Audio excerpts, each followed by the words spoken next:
let the stream breathe just for a second here and make sure that everything is nice and stable all across the YouTube platform. Got to make sure my audio is up to snuff here, all of that good stuff.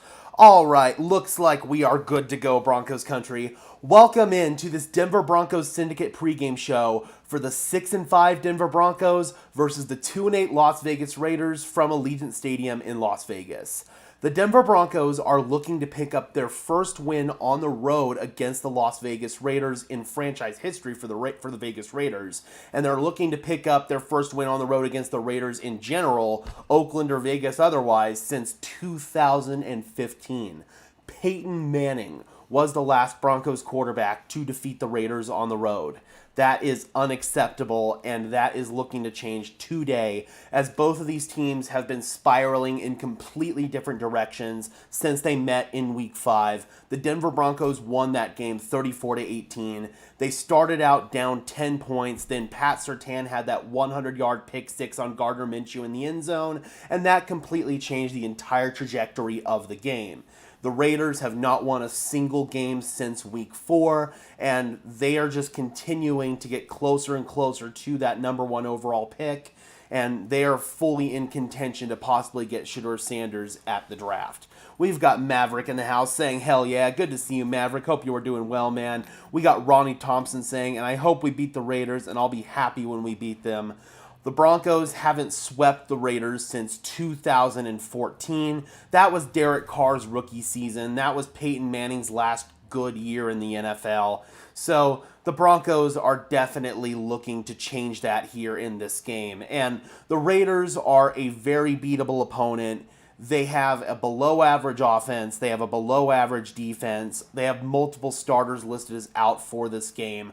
This does smell like a trap game for the Broncos, just in the sense that they haven't beaten the Raiders on the road in a long time, and they haven't swept the Raiders in a long time, but this is a bad football team, and good football teams, like the Broncos are, and if you want to be a playoff team, playoff teams eat bad football teams for lunch. I predicted that the Denver Broncos would win this game 34-10. I do believe that that score might change a little bit now with the news of the Denver Broncos inactive list. I want to go ahead and bring that in here. So the big one is obviously Zach Allen. He is unable to go in this game. He's got a heel injury. That is a massive loss for the Broncos defense. I think that that could change the overall outcome and trajectory of this game, to be completely honest with you. I think Zach Allen not being out there absorbing double teams, that's going to be huge. I think now they're probably going to shift the double teams over to a guy like Nick Bonito, who's probably the second most dominant Broncos defensive lineman pass rusher that they have. On the interior, John Franklin Myers is going to need to step up. DJ Jones is going to need to step up. Malcolm Roach is going to need to step up into a bigger role today. And additionally, the Broncos ended up allowing Ioma Wazarike to be on the active roster for this game. They activated him. So that is also another guy that's going to have to step up in the absence of Zach Allen. Not having him out there generating pressure is going to be massive, both in the pass game and in the run game. That could overall change the trajectory of this game. And for me, I'm actually going to give the Raiders another touchdown because Zach Allen's not out there. I think it's that much of a difference. So I do think the Raiders will score 17 points now as opposed to 10, but I think the Denver Broncos are still a better football team than the Raiders and a much more rounded and complete team than the Raiders, with or without Zach Allen. Greg Dulcich continues to be inactive. I don't know why he's still on the roster at this point. He's just been wasting a spot on somebody that, as compared to somebody who could really be a contributor for this team, maybe like A.T. Perry or somebody like that. I just don't get it. Calvin Throckmorton's inactive, and this is where things get a little bit interesting, because they called up Nick Gargiulo from the practice squad thinking that Ben Powers might have some issues in this game with his shoulder injury. Powers is going to play. I would have thought that either Throckmorton or Gargiulo would have been active. Neither one of them are active, so that means that probably Alex Forsyth would be the first guy to step in at guard in the event that Ben Powers were to go down. I'm concerned about this. I really am, and I'm kind of perplexed as to why they would have promoted Gargiulo and then not have him active. Frank Crum, also inactive, not much of a surprise there. Chris Abrams-Drain, he's been inactive all season long. And then Zach Wilson is the emergency third-string quarterback. So Zach Allen not being out there for the Denver Broncos is definitely huge. And that is something that they are going to have to overcome. That said, though, good football teams should be able to overcome injuries, especially to some of their best players. And if the Broncos are going to be taken seriously, and if they're going to be a good football team, that's an injury that they're going to have to find a way to overcome. Yeah, Jordan Jackson as well. That's another guy who's going to have to step up. I kind of forgot about him being in the mix as well. I think that Jordan Jackson could also make some plays. Whenever he's gotten some playing time this season, he actually has shown some flashes, both as a pass rusher as well as a run defender. So I do actually think that Jordan Jackson could get an extended role in this game for sure. Merlo says, I hope they take the Raiders seriously. The Broncos are going to have to take the Raiders seriously. This team has scrapped out a couple of decent wins this year. They scrapped out a win on the road in Baltimore, and, well, I guess their only other win was against Cleveland, so that wasn't very impressive. But they did win on the road in Baltimore, so the Raiders have been able to show some scrappiness, but their offense is just not good, man.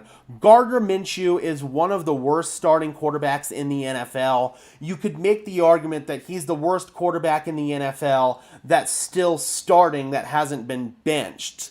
Maybe Tommy DeVito. I mean, Tommy DeVito was pretty terrible today.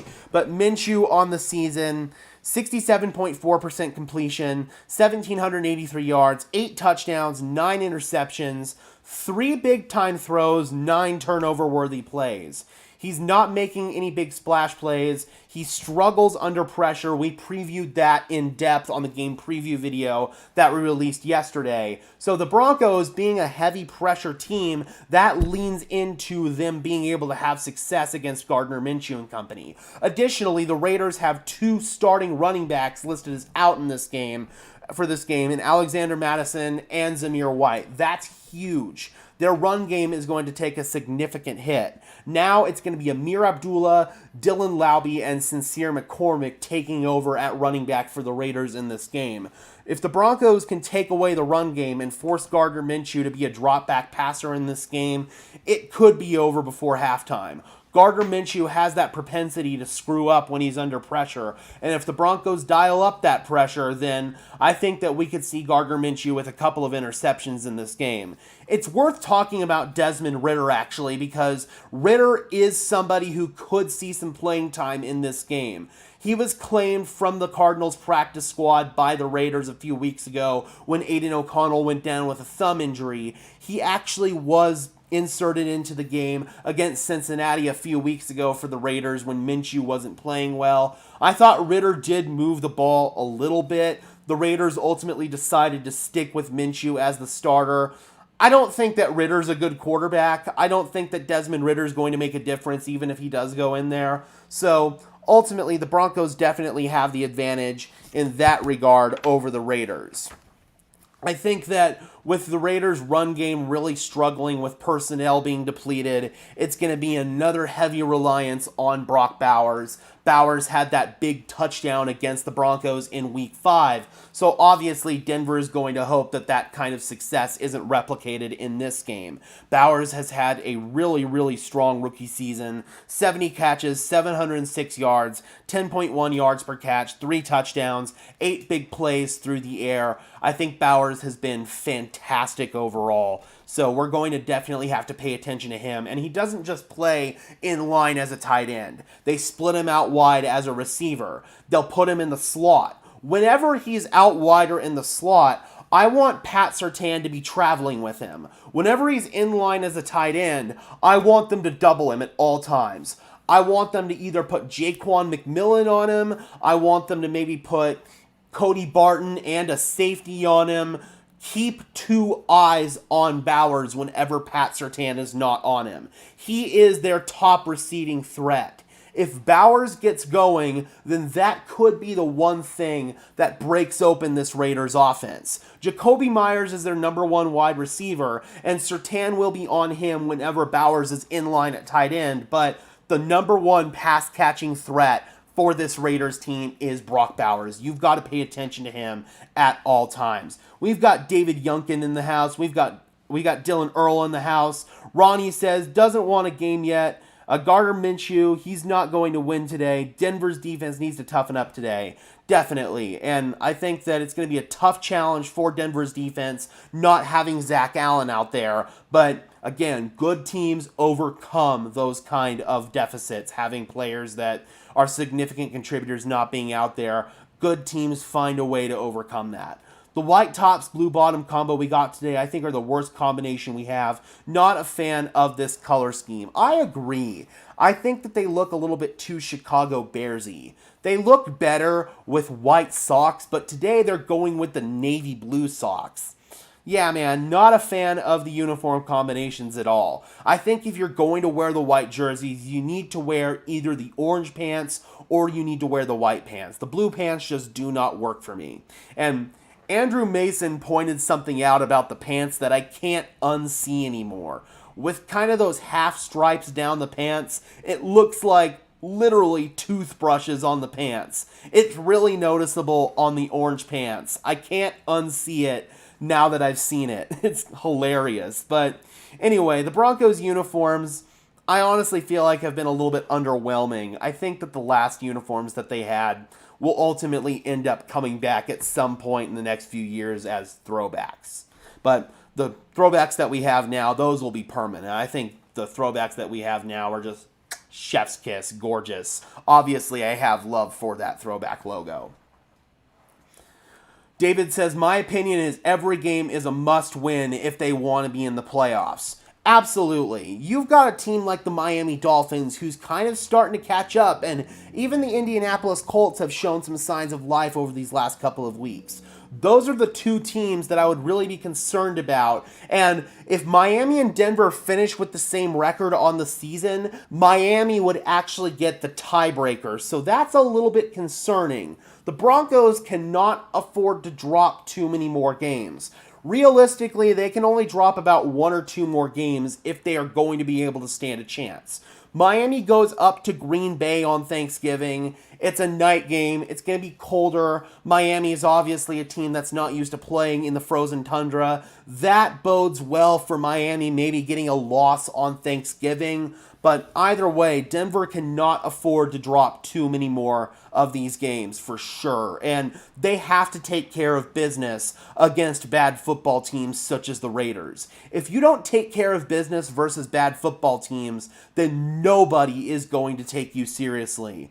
If they don't win today, then I'm just going to go ahead and say that their playoff hopes are dead and kaput.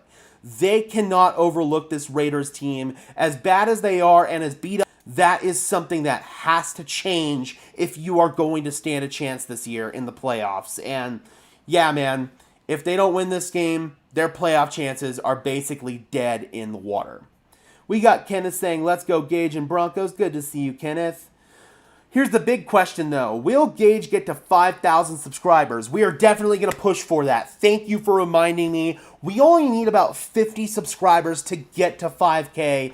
That is very, very doable today, guys. So if you have yet to subscribe to the channel, I would really appreciate it. It's a free and easy way to show your support. It tells YouTube's algorithm to push us out, and it helps us get seen by more and more members of Broncos country just like you and me. So please subscribe if you have yet to do so. Let's try to get to 5K by the end of the day. DH says, Jaden Daniels is having a terrible game.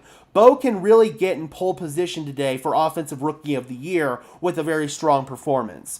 100%.